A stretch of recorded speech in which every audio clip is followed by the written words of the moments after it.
Tapi ada yang lebih happy gara-gara nasi Genjes, bos. Siapa lagi kalau bukan duo owner ini?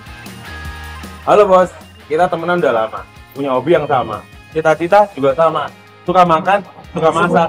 Akhirnya kita punya yang namanya nasi Genjes. Penasaran itu apa? Tetap di Cuan Bos.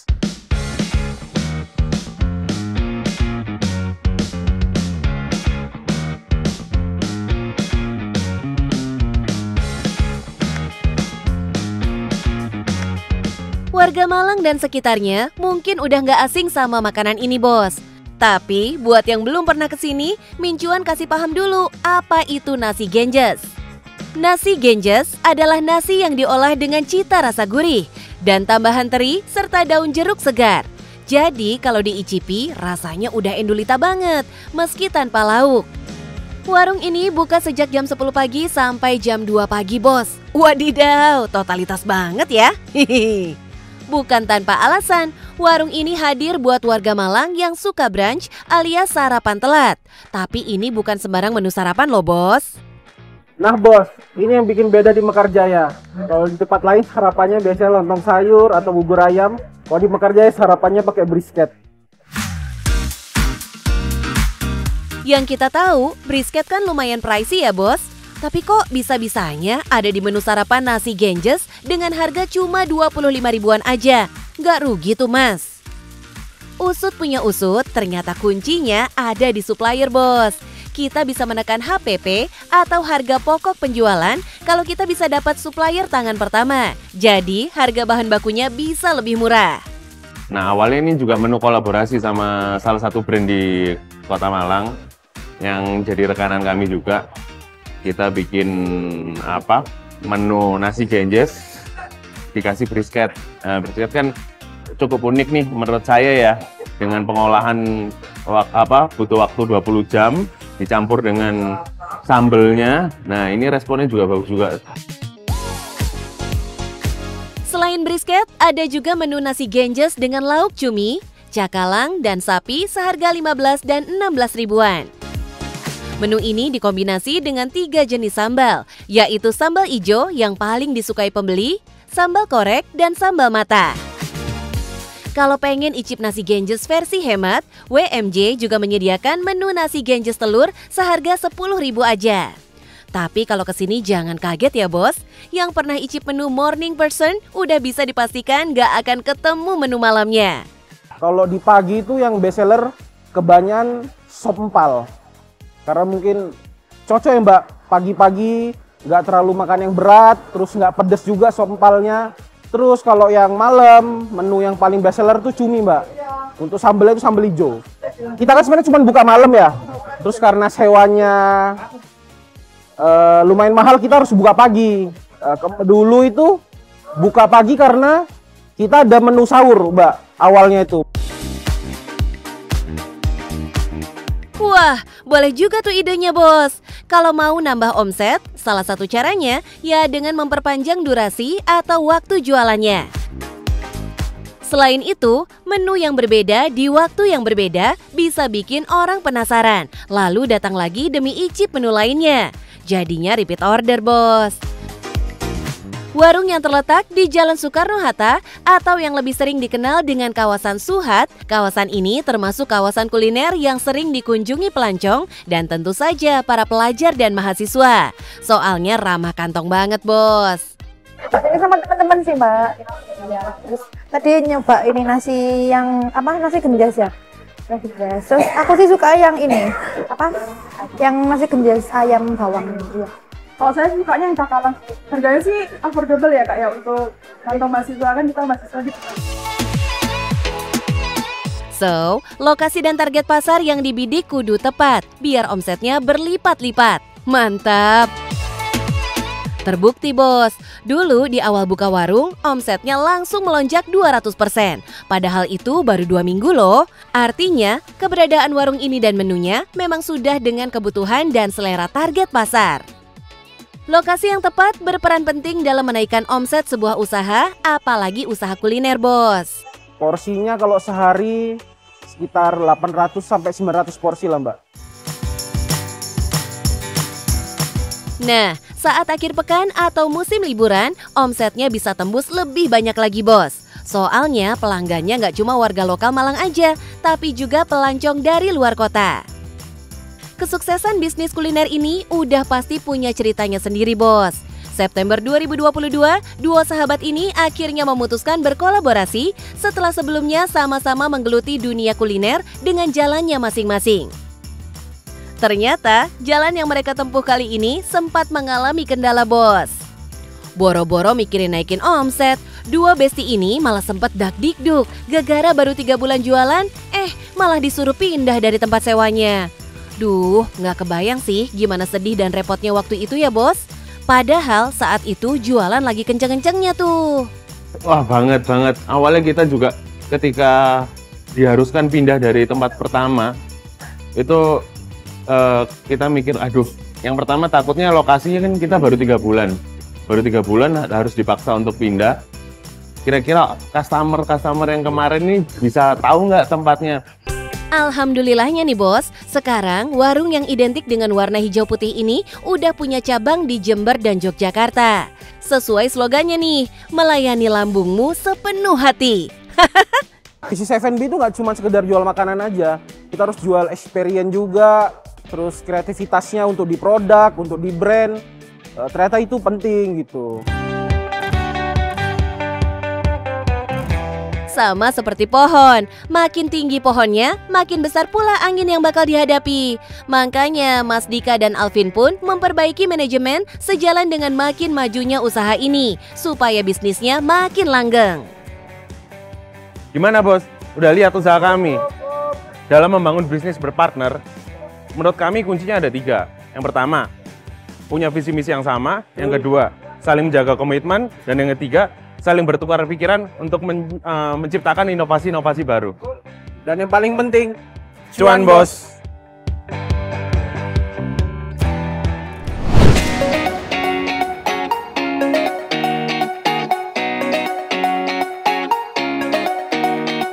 Bos, ngomongin usaha kuliner emang gak ada habisnya nih. Apalagi kalau kuliner yang satu ini, pasti inget zaman waktu masih SD ya bos? Cotton Candy alias si permen kapas ini udah jadi langganannya artis-artis saat merayakan momen spesial keluarganya.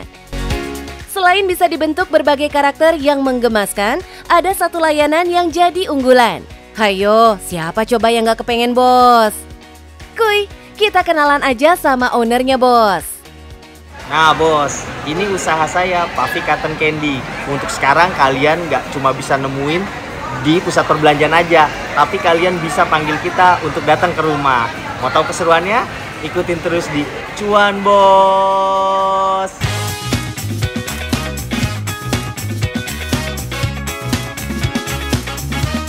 Udah ada Kak Intan nih, seorang model yang sepertinya tertarik mau mencoba cari cuan dari jasa home service permen kapas ini.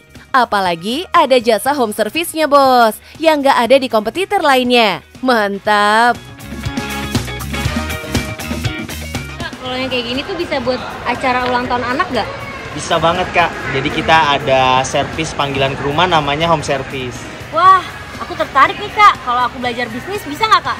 Boleh kak, kebetulan kita ada home calling untuk hari ini. Kalau kakak mau ikut boleh banget. Yaudah kak, sekarang aja yuk kak. Oke, kita berangkat ya.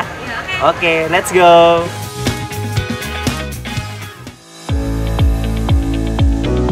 Sebelum memulai pelayanan home service-nya, semua perlengkapan yang diperlukan harus disiapkan dari gudang ini bos. Jangan sampai ada yang ketinggalan ya, Intan.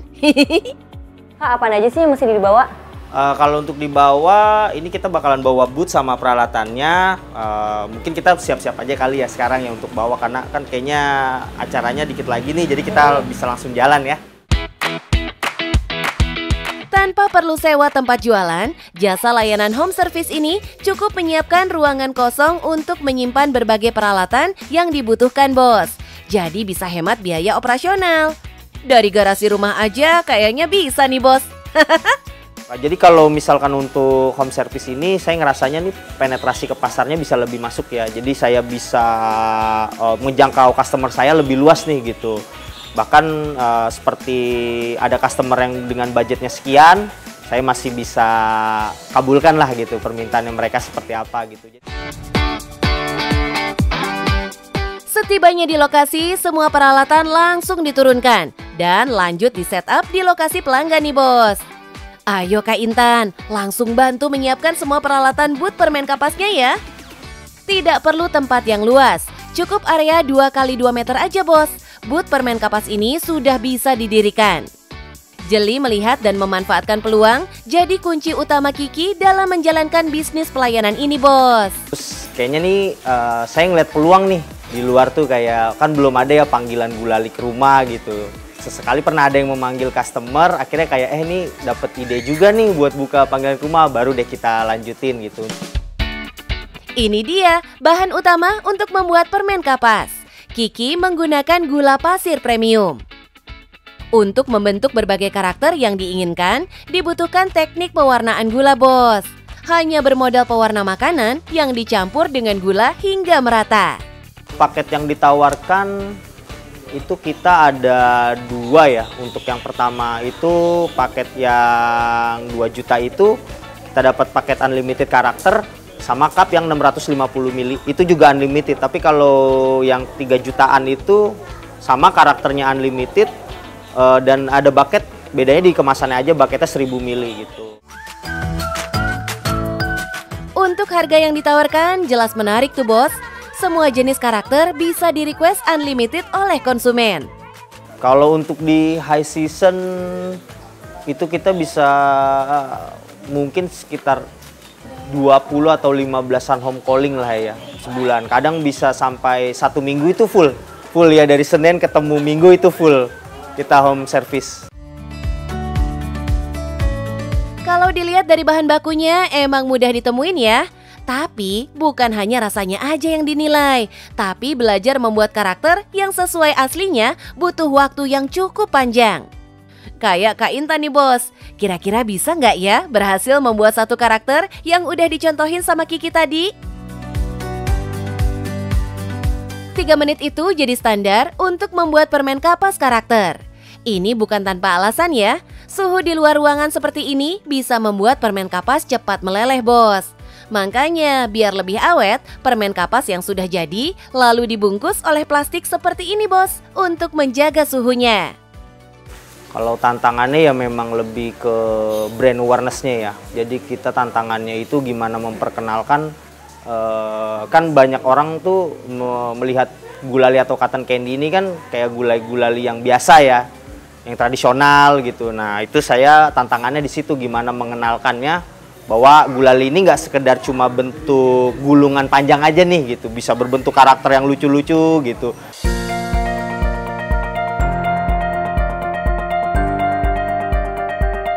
Dalam merintis suatu usaha dan bisa merasakan hasilnya hingga saat ini, jelas bukan tanpa tantangan bos.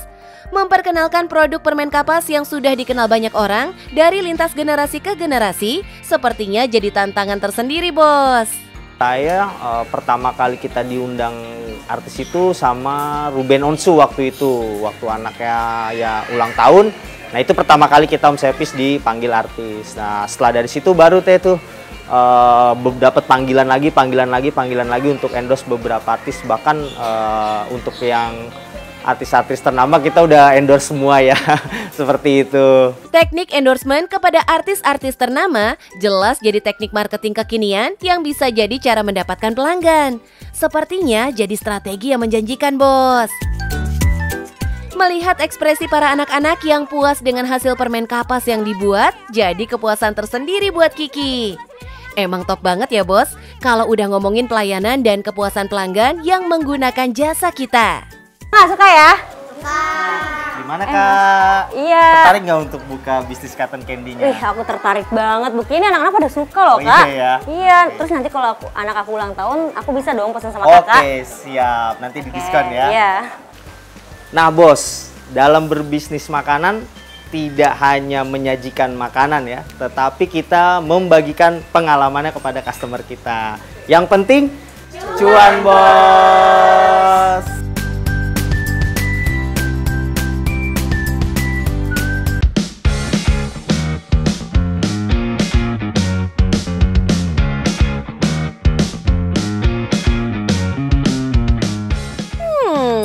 Enak bener. Yakin nih Septa nggak mau bagi-bagi.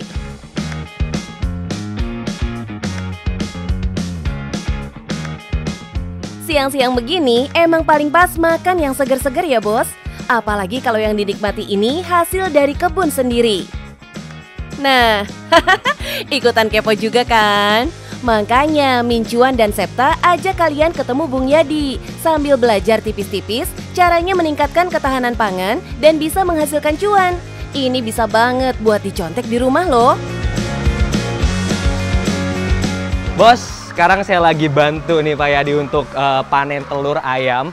Nah biasanya kan kalau peternakan itu adanya di tengah sawah ya, karena kan mungkin biasanya suka bau Pak ya. Betul. Takutnya mengganggu warga. Betul. Tapi ini bisa lihat di belakang saya, itu rumah warga, di kanan kiri semuanya deket banget. Komplek perumahan. Ini gimana bisa kayak gini nih? Nggak diomelin sama warga? Enggak, alhamdulillah. Kenapa tuh? Enggak. Kenapa tuh? Ada, kalau dari kita punya formula khusus supaya nggak bau, baik itu dari sisi kotoran dan dari sisi pakan. Wah, jadi ada formulasi khususnya ya. Betul. Beneran sih sampai sekarang tuh kayak nggak ada bau apa-apa sama sekali. Ini hebat loh. Penasaran kan bos? Tetap di Cuan Bos.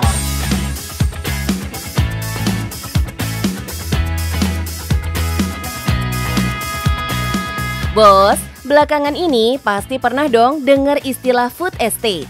Itu loh, program yang lagi gencar digalakan pemerintah demi menjaga dan meningkatkan ketahanan pangan masyarakat Indonesia. Sebenarnya, gerakan ini nggak harus nunggu program dari pemerintah. Kita bisa mulai sendiri dari lingkup atau skala yang lebih kecil, yaitu mini food estate di sekitar lingkungan rumah kita, bos.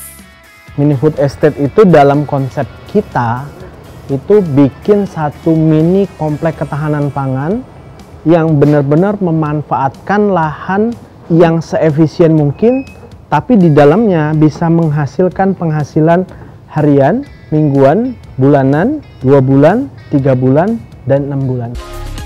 Gak heran kalau mini food estate ini letaknya di antara pemukiman.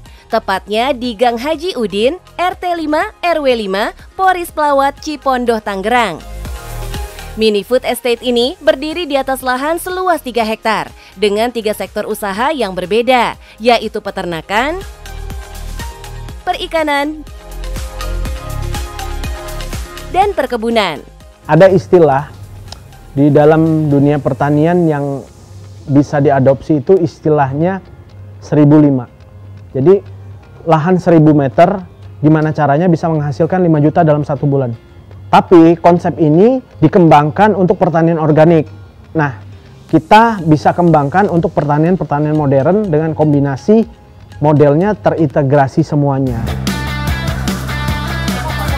Eits, tapi nggak boleh sembarangan asal bikin ya bos. Kudu pakai ilmu seperti Yadi nih, yang putar otak mikirin gimana caranya peternakan ini tidak mengganggu kenyamanan warga sekitarnya. Ayo bebek, makan bebek. Bung Yadi, ini kan untuk pakannya sendiri tuh bikin ya? Betul. Ada formulasi apa sih yang bikin ini kotorannya nggak bau? Kita ada formulator sendiri untuk dari sisi pakan, dan komposisinya itu memang kita rahasiakan sebenarnya. Oh, jadi rahasia ya. Nah, ini yang bikin warga juga mungkin nggak jadi apa ya? Nggak komplain. Nggak komplain ya, karena nggak bau. Bener. Nggak cuma di bidang peternakan bebek dan ayam, Yadi dan timnya juga mengembangkan teknik budidaya ikan yang efisien. Salah satunya menjaga kualitas air di kolam-kolam agar ikannya sehat dan nggak bau lumpur. Ini kan kayak modelnya bak gini ya. Nah, untuk cara ngurasnya tuh kayak gimana sih? Kalau nguras, jadi kita biasanya kurangin dulu. Kurangin paling ya kira-kira aja sih. Kira-kira setengah ada? Setengah atau seperempat bisa dikurang. Setelah itu kita nggak bisa langsung menambahkan airnya di sini. Terus ada prosesnya lagi? Ada. Gimana karena tuh? sistem kita itu sistem ras. Jadi penambahan airnya di sini. Oh gitu. Ya. Jadi udah otomatis? Betul. Oh. Kalau bos tertarik usaha di bidang perikanan, boleh banget. Di sini, Yadi membangun sistem filtrasi air atau biasa disebut RAS, Recirculating Aquaculture System. Sistem ini mengolah dan memanfaatkan kembali airnya. Keuntungannya, penggunaan air jadi lebih efisien dan ramah lingkungan. Kurang lebih kalau untuk ikan itu kolam, misalnya katakanlah kolam terpal aja lah ya, kolam terpal bulat itu sekitar 850 ribuan, udah sama awareness segala macam. Terus filtrasi ya katakanlah kurang lebih hampir 500 ribu, sama bibit ikan itu 2.000 rupiah, bibit ikan nila merah. Terus pakan, nah pakan ini kita split jadi beberapa kali. Itu bisa mulai dulu untuk sebulan pertama itu modal pakan itu sekitar 385.000. Jadi kalau di total untuk filtrasi ikan mulai segala macam untuk skala kecil modal di 2,5 jutaan itu udah bisa. Peternakan udah, perikanan udah. Sekarang ini bos, kita mau tanya-tanya aja nih sama Bung ya, untuk selada merah. Ini ya, cara tanamnya kayak gimana nih? Kalau selada merah ini hidroponik. Oke. Kita sistemnya hidroponik. Jadi ini kita tinggal satu meja ini aja. Yang mau kita panen. Kalau bisa dilihat tuh belakang udah selesai panen. Udah selesai panen. Udah selesai pembersihan. Nah, ini sistem tanamnya sama kayak hidroponik lain. Jadi mereka butuh persemaian, peremajaan, dan pembesaran. Nah, ini di sini kita di meja pembesaran. Biasanya untuk panennya sendiri berapa lama tuh? Kurang lebih sekitar 35 sampai 40 hari lah. 35 sampai 45 hari. Untuk sistem tanamnya sendiri gimana? Ini tiap hari panen atau kayak gimana? Kalau ini karena kita sistemnya polarisasi di awal, jadi kita siklusnya tiap hari panen. Dan karena meja kita banyak, jadi kita udah setting tiap hari satu meja yang ukuran kira-kira 8 meter itu bisa menghasilkan sekitar 80 sampai 100 kilo. Dalam sehari, Yadi dan Mitra harus menyediakan minimal 500 kg selada merah untuk memasok kebutuhan di berbagai usaha kuliner, termasuk restoran kuliner Korea. Saat ini, harga selada merah sekitar 35.000 sampai 40.000 rupiah per kilogramnya. Kebayangkan bos, berapa potensi omset yang bisa didapat? Nolnya banyak deh pokoknya. Padahal usaha ini bisa dimulai dari skala kecil dengan modal yang minim. Peralatannya juga banyak dijual di marketplace. Yang saya bilang tadi, kalau mau jalannya yang versi kitnya, yang beli di marketplace itu sama AB mixnya segala macam, nggak nyampe 200.000 udah ada kitnya yang seperti itu. Tuh, daripada 200.000 habis cuma buat ke kafe dan ngopi-ngopi cantik doang, mending investasiin aja ke usaha pertanian hidroponik kayak gini bos. Kalau tadi udah disebut modal usaha awalnya, kira-kira potensi kapasitas produksinya bisa sampai sebesar apa sih? Di Ayoda sendiri itu di 100 kilo per hari. Itu marketnya ada yang ngambil. Kita ada kontrak vendor yang memang ngambil ke sini. Tapi kita lagi kembangkan di tempat lain, itu kapasitas produksi sekitar 250 kilo. Insya Allah 250 kilo per hari. Nah, karena memang kebutuhan sayur kontrak kita itu sekitar 500 kilo per hari. Kalau untuk yang lain-lain itu hanya konsumsi orang yang datang, terus ada reseller kita yang datang. Wah, mantap ya bos. Ini baru yang namanya ketahanan pangan. Dengan lahan yang tersedia, bisa memenuhi kebutuhan pangan masyarakat sekitar. Selebihnya, bisa banget jadi cuan bos. Ya omset mungkin 5 jutaan lah pertama-tama. Karena kan itu dikit ya, dari nggak semua dari hanya bebek petelur, sama dari ayam petelur. Sekarang karena kebantu dengan sayur yang tadi produksi sehari 100 kilo, ya itu udah lumayan lah. Gimana bos? Pilihan usahanya banyak nih. Kalian terinspirasi yang mana? Cara yang diterapkan Yadi nggak cuma berlaku untuk bisnis skala besar ya bos. Caranya bisa ditiru untuk skala kecil. Dan bisa banget dimulai dari lahan sekitar rumah. Mantap! Jadi tipsnya gimana nih Bung? Oke, tipsnya yang pertama untuk memulainya itu kita harus punya ilmu. Ilmunya yaitu datang ke Ayoda. Yang kedua, itu mulai dengan skala kecil. Skala kecil dalam semua hal itu yang di pertanian, peternakan, perikanan tadi skala kecil. Yang ketiga, ya udah tahu ilmunya harus action. Jadi kalau kita punya lahan di rumah yang nganggur atau punya lahan yang nggak diapa-apain, Betul. kita harus tahu ilmunya ya. Ya, betul. Biar jadi Cuan, bos.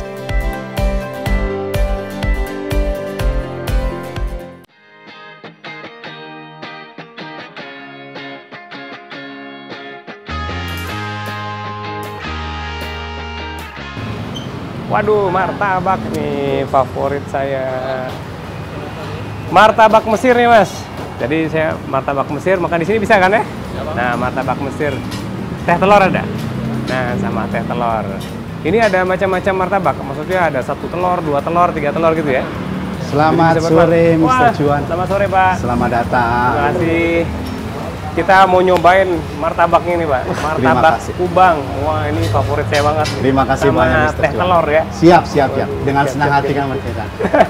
Silakan. Siap, terima kasih. Kita jalan ke dalam.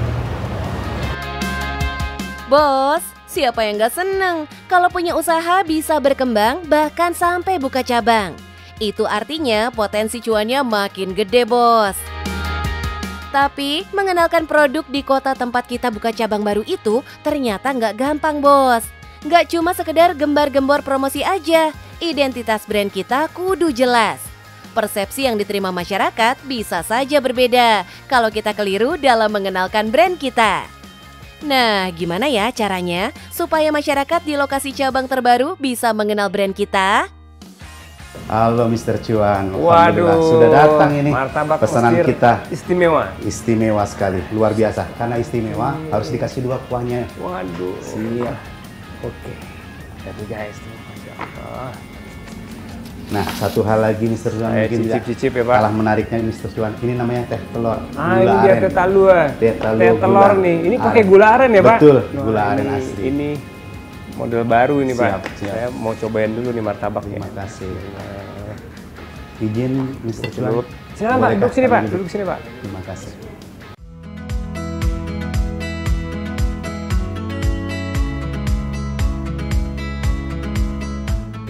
Jadi Untuk ciri khas martabak, kubangnya betul, dapat, martabak. plus tambah daging rendangnya. Betul. Jadi bumbunya tuh lebih berasa banget ya. Betul sekali, Mr. Cuan. Ini saya cobain teh taluanya. Siap. Ini juga biasanya kan bisa pakai gula biasa. Ini Betul, pakai gula aren ya. Kami pakai gula aren.